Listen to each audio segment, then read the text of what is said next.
একজন বিছানা থেকে গেল আর একজন আরম্ভ হয়েছে। এখন এই যে তেল আর জল রেডি করলাম, তো একটু মায়ের মাথায় দিয়ে দিই।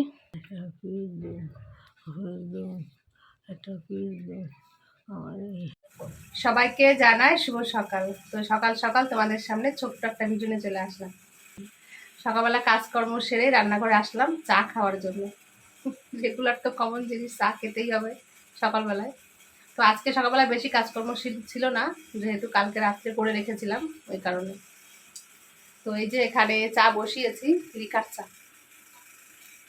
লিকার চা খাবো ছেলে আর আমি সকালবেলায়। আর এদিকে আমার অবস্থা দেখো, চোখের দিকে তাকিয়ে দেখো যে চোখটা কিভাবে ফুলেছে আমার, এই চোখটা তো প্রচুর ফুলেছে এই চোখটা, মানে ফোনের কাজ করতে করতে এরকম অবস্থা। তারপর সকালবেলা একটু হাত দিয়েছি, চুল কাটছিল, হাত দেওয়ার সঙ্গে সঙ্গে না এরকম ফুলে গেছে, তাকাতেই পাচ্ছি না, এতটা মানে খারাপ লাগছে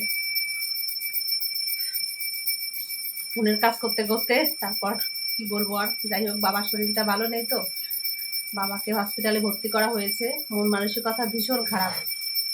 তো জীবনের প্রিয় মানুষটাকে নিয়ে চলে গেছে জীবন থেকে, আর বাবাটা একটু আমার মাথার উপর আছে, সেই বাবাটার শরীরটাও ভালো নেই, হসপিটালে কালকে রাত্রে ভর্তি করেছে।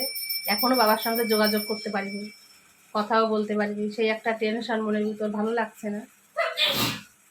তো দেখা যাক, দেখি কি হয় সারাদিনে, যা হবে না হবে সব কিছুই বলবো তোমাদের সঙ্গে। তো এখন একটু চা বানাই আর চাটা খেয়ে নিয়ে আসলাম গরম গরম লিকার চা, তার সঙ্গে আছে বিস্কুট, ব্যাস। তো বাবু আমার উঠে গেছে, এই যে উঠে এখন ওই যে চা খাবে আর কি। চা খেয়ে চলে আসলাম আবার রান্নাঘরে। তোমার ছেলে তো আজকে তো সকালবেলা মানে রান্নাবান্না করতে পারলাম না, করিনি আর কি, ইচ্ছা করেই করিনি, কারণ কালকে রাত্রে চাউমিন করেছিলাম, সেই চাউমিনটা আছে। তো ছেলের মানে 1:30টার সময় ছুটি হয়ে যাবে স্কুল, অল্প অল্প টাইম স্কুলটা হবে আর কি। তো সেই চাউমিনটা খেয়ে ছেলে স্কুলে যাক, তারপর বাড়িতে এসে রান্নাবান্না করবো আমি। তো এখন এই যে চাউমিনটা গরম করছি, গরমটা করে রেখে যাই। আর এদিকে আমি শাড়ি পরেও রেডি হয়েছি, এই চাউমিনটা গরম করে রেখেই মানে ছুটবো কাজে।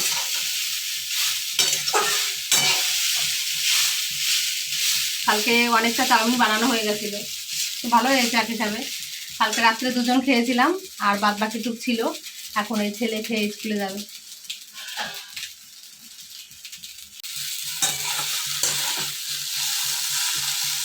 ছেলের জন্য চাউমিন রেডি করে এখন এই যে বেরিয়ে পড়লাম কাজে।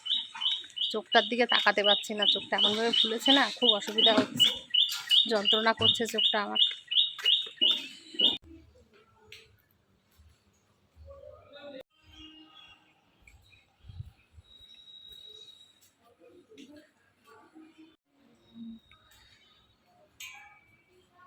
এই চলে আসলাম রান্নাঘরে।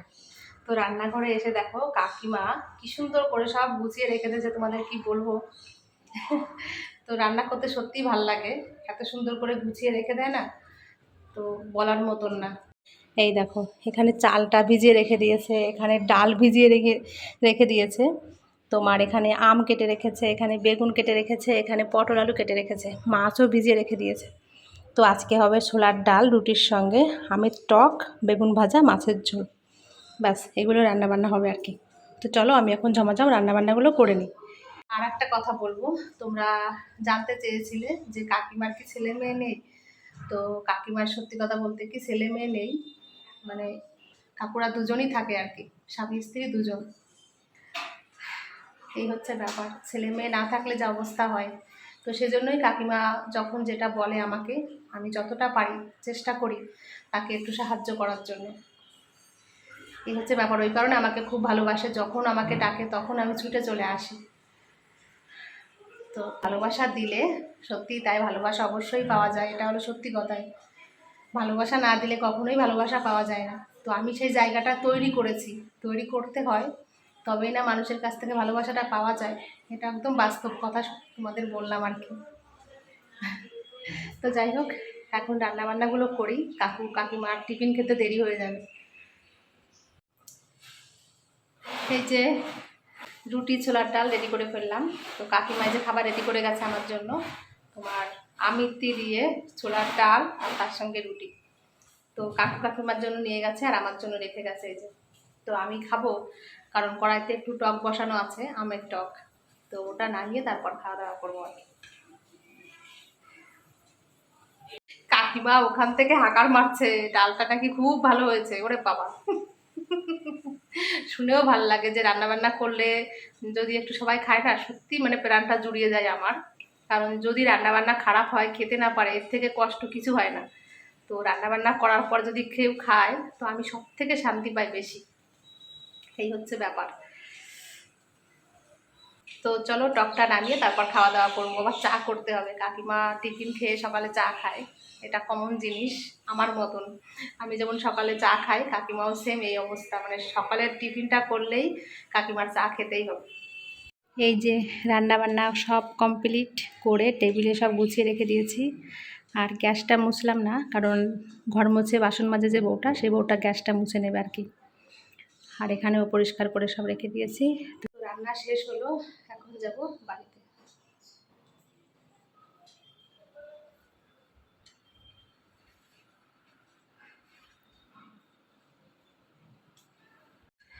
আজকে দেখো কি সুন্দর রোদ উঠেছে, একদম আকাশটা পুরো ঝলমল করছে রোদ্দুরে। কি ভাল লাগছে না দেখতে, কি দারুণ লাগছে কিন্তু।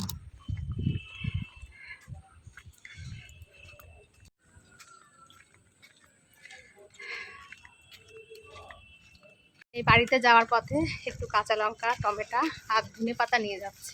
তো যার কাছ থেকে সবজি নিলাম, সেই দাদাটা বলছে, রিঙ্কি তুমি যা কষ্ট করলে এরকম কষ্ট কেউ করবে না। সত্যি তাই চিন্তা করি, তোমাকে দেখলে খুব খারাপ লাগে। মানে আমাদের এখানের সবাই অন্তত বলতে গেলে জানে যে আমি কতটা কি করেছি আমার স্বামীর জন্য। তো যার সঙ্গে দেখা হোক না কেন, সবার মুখে ওই একই কথা। তো কষ্ট করাটা আমার জীবনে বৃথাই হয়ে গেছে। যদি আমার স্বামীকে সুস্থ করতে পারতাম, ভালো করতে পারতাম, তাহলে কষ্টের মূল্যটা আমি পেতাম। তো যেহেতু ওকে আর রাখতে পারলাম না ধরে, তো আমার কষ্ট কষ্টই, এর কোনো মূল্য নেই। বাড়িতে আসলাম, বাড়িতে এসে তোমার ঘরটা একটু পরিষ্কার করলাম, কটা বাসন ছিল সেগুলো মেজে একদম এই যে স্নান করে রান্নাঘরে চলে আসলাম। তো এসে এখানে যে ভাত বসিয়ে দিয়েছি, তোমার আজকে নিরামিষ রান্না করব। 2-3 দিন ধরে তো মাছ খাচ্ছি, তো আজকে আর মাছ রান্না করব না। আজকে সয়াবিন রান্না করব, ছেলের খুব প্রিয় খাবার। একদম প্লেন ভাবে, কোনো মশলা আজকে দেবই না, শুধু মানে একদম মানে একটু ফোড়ন দিতে হয়, তাই দিয়ে রান্নাটা করব। ছেলে একদম প্লেন ভাবে খেতে চেয়েছে, মশলা ছাড়া। তো খুব ভালো হয়েছে, এইভাবে রান্না করব। তো আলুটা সিদ্ধ বসিয়েছি এখন, এই যে এখানে আলুটা সিদ্ধ বসিয়েছি, সয়াবিনটা দিয়ে দিই।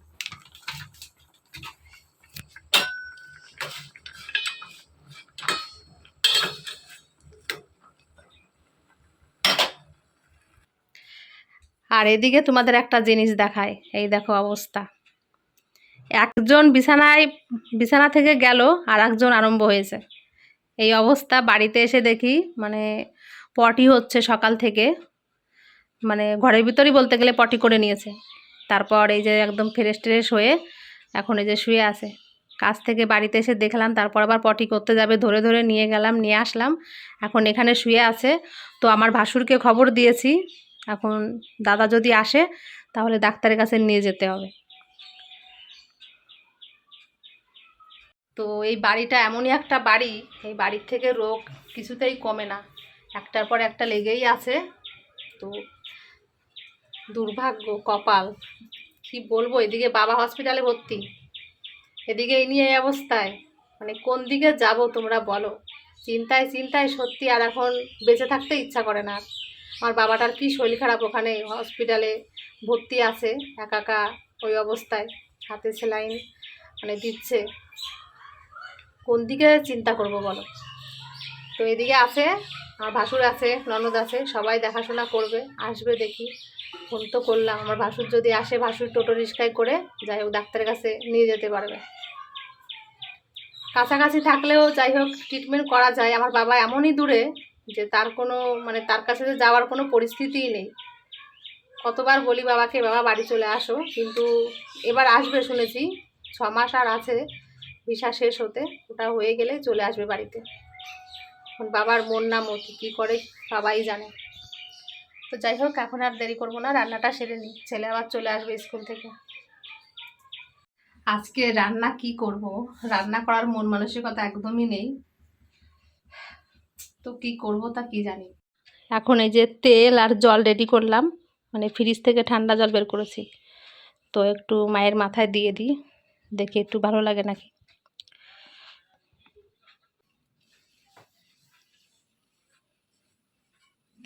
তেল জল দিলে দেখো ভালো লাগবে না, একটু ঠান্ডা ঠান্ডা লাগবে না।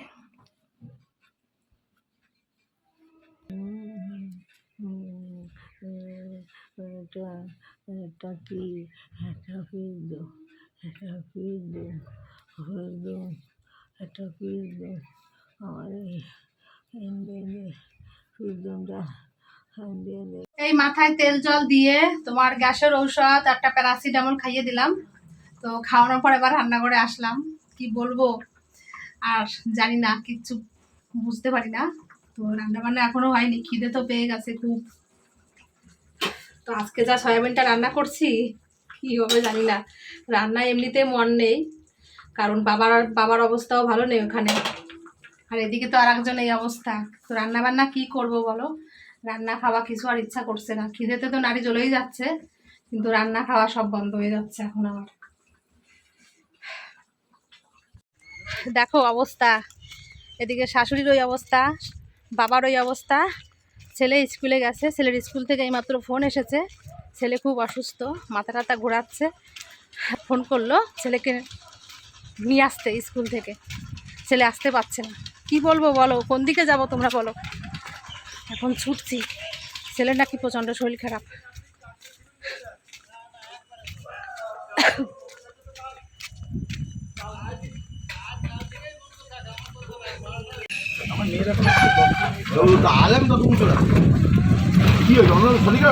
হ্যাঁ, এই স্কুল থেকে ফোন করলো যে মাথা টাথা ঘোরাচ্ছে নাকি প্রচণ্ড।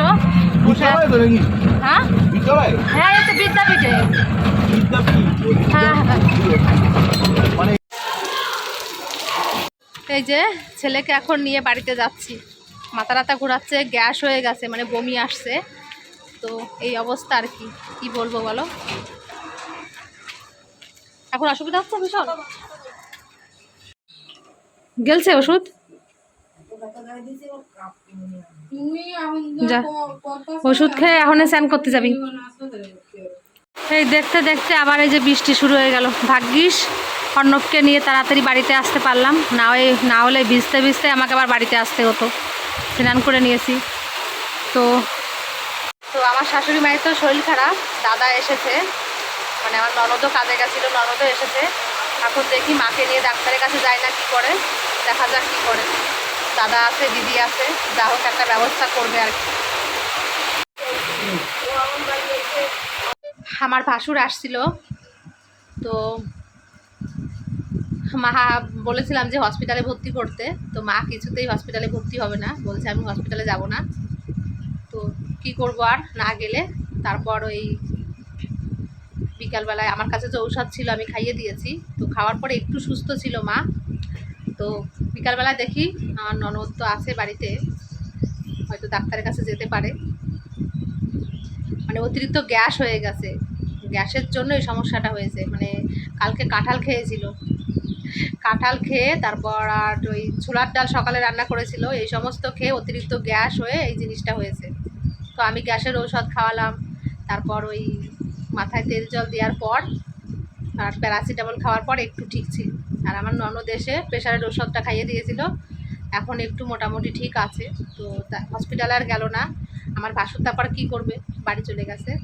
দেখি বিকালবেলা যদি একটু মানে ঠিক থাকে তো ভালো, একটু কোন আর যদি কোনো অসুবিধা হয় তাহলে আবার ডাক্তারের কাছে বিকালবেলা হয়তো নিতে হবে। দেখা যাক কী হয়, সেটা আমি বলতে পারবো না এখনও। মানে উনি তো হসপিটালে যেতেই চায় না, আর কী করা যাবে। আর ছেলেটা এই যে এইমাত্র ভাত খেলাম আমরা, খাওয়া দাওয়া করে আর কি। এখন ওই যে ছেলে বসে আছে, ওকে ঔষধ খাইয়ে দিলাম বাড়িতে এসে, এখন একটু ঠিক আছে। তো আজকে যেন কি হয়েছে, একটা গড়ে হরিবোল হয়ে গেছে আজকে, মানে দিনটাই এরকম অবস্থা। টেনশনে আমি কোন সময় সত্যি হার্ট ফেল হয়ে যাব। স্কুল থেকে যখন আমাকে ফোন করেছে না, আমার মাথায় যেন আর কোনো কাজ করছে না। তোমাদের কি বলবো, যখন বলছে অর্ণবের শরীর খারাপ, আমরা অর্ণবকে নিয়ে আছি, তুমি তাড়াতাড়ি চলে আসো, এই কথা শোনার পর যে কেমন লাগছিল আমার, তোমাদের কি বলবো, কি হন্তদন্ত হয়ে স্কুলে গেছি। তো এখন ছেলেটা একটু ভালো আছে আর কি, ওষুধ খাওয়ানোর পরে খাইয়ে দিলাম ভাত, এখন একটু ঘুমালে পরে আর একটু ঠিক লাগবে। তো আজকে গ্যাসের কারণে সবার আজকে এই অবস্থা। আর আমার বাবার কাছে ফোন করলাম, বাবা এখন ফোন রিসিভ করছে না, দেখি বিকালে আবার যদি ফোন করে, কি ডাক্তার কি বললো না বললো তোমাদের সবটাই জানিয়ে দেবো। তো এখন যাই হোক, অনেক কষ্টের পরে একটু ভাত খেলাম, এখন একটু বিশ্রাম করি আর কি।